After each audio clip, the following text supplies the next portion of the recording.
Hello, ladies and gentlemen, boys and girls. It is an honor to share another way to maintain your mental health with you today. For those of you who have not been watching our videos, we have done videos on social and physical aspects of mental health. Well, today we're going to look at emotional health. Yes, this is the ability to cope with and to manage our emotions and to have positive relations. So, stick around. Welcome to Learning and Growing with ms.literacy. Mental health is the ability to think clearly and to make good decisions. It's also the ability to cope with stress and manage our emotions.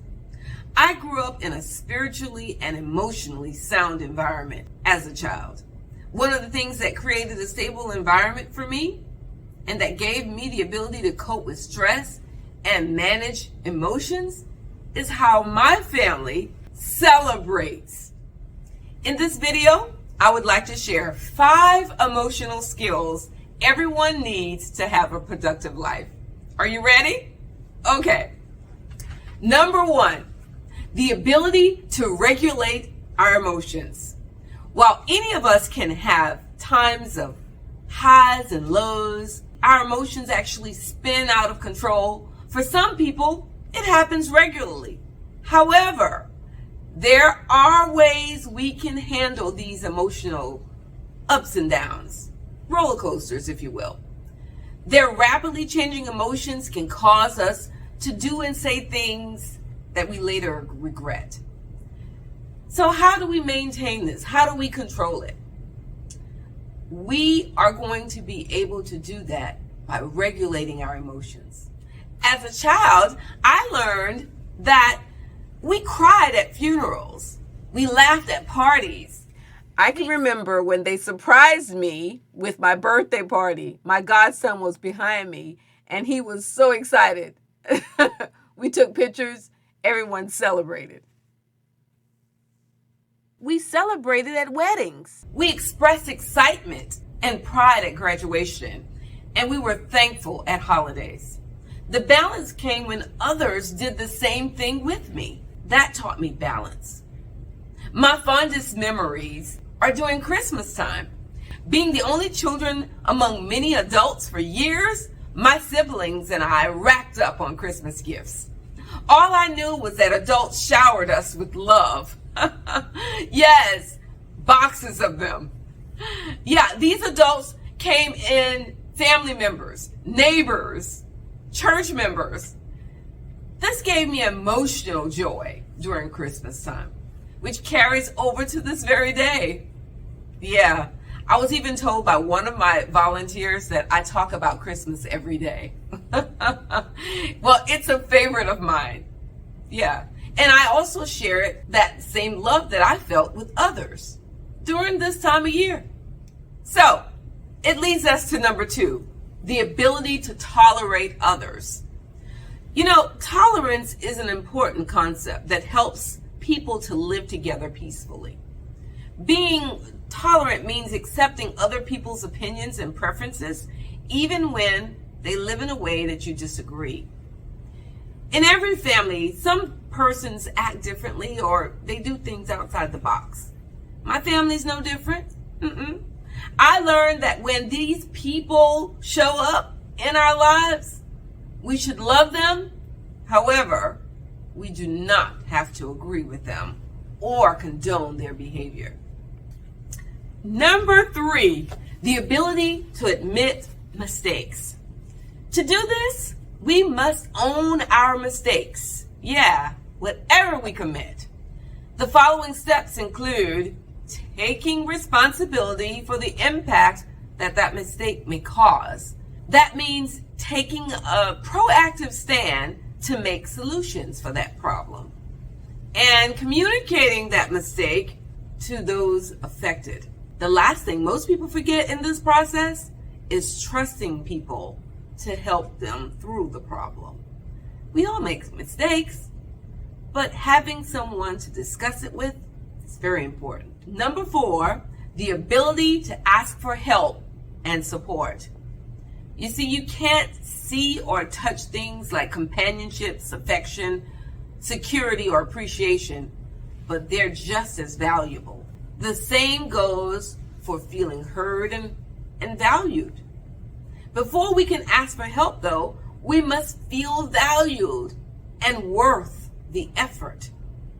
I never had a problem asking for help, and I can only attribute this to having adults who I felt valued me as a person. And the very last one, number 5, the ability to validate yourself and others. You know, acceptance doesn't just mean people accepting you. It also means you feel you fit in with your loved ones and you belong in their life.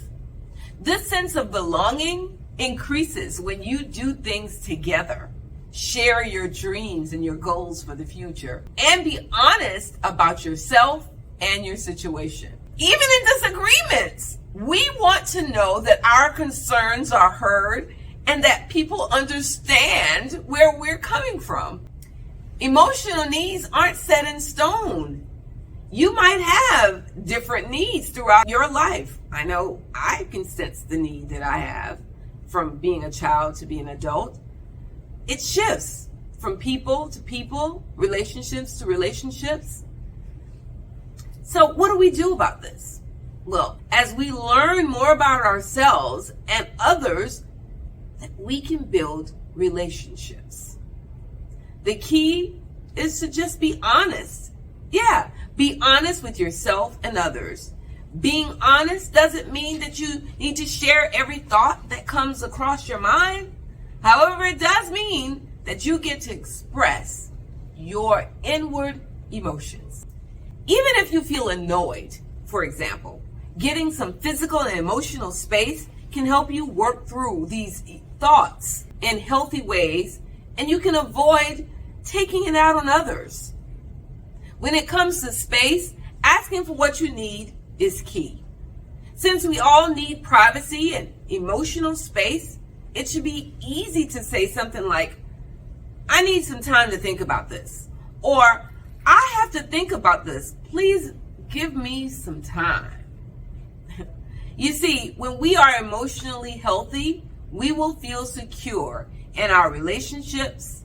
We'll respect boundaries. We'll feel safe to share our feelings, and we will start to trust others. So what is our goal? Our goal is to find emotional health. But how?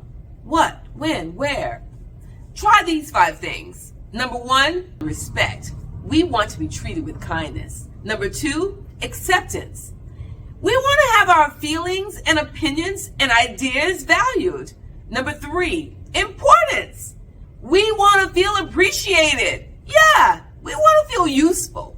Number 4, security. We want to feel cared for and safe. And the 5th one, we want inclusion. We want to feel connected. We want to feel that we are part of something meaningful. So I'm so thankful for my family, for my friends, and for you. Yeah, the wonderful experiences of growing up and sharing and caring. This is all a part of emotional health. If this is not your past of a positive emotional experience, then make it your future. Make it the future of your children so that they will have a secure emotional balance. You know, Christmas is wonderful. I love Christmas.